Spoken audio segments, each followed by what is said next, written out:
Whiskey connoisseurs from all over the world are in the BC capital this weekend, raising their glasses at the Victoria Whiskey Festival, which is celebrating 10 years of great drams.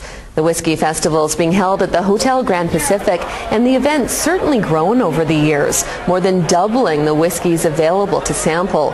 From fine scotches to rye and bourbon, the top whiskeys of the world are tasted and discussed. This year, more than 250 whiskeys from 9 different countries are being showcased.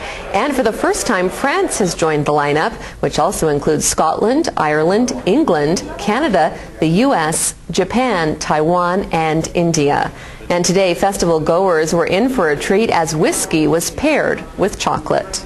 Pairing the notes of the whiskey with the different notes of the chocolate actually enhance the flavor of the whiskey.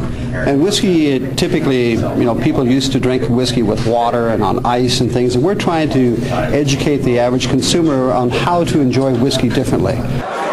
Experts say more women are getting into whiskey as the spirit becomes more and more popular. All the proceeds from the festival go to charity, and more than $200,000 has been raised over the last 10 years.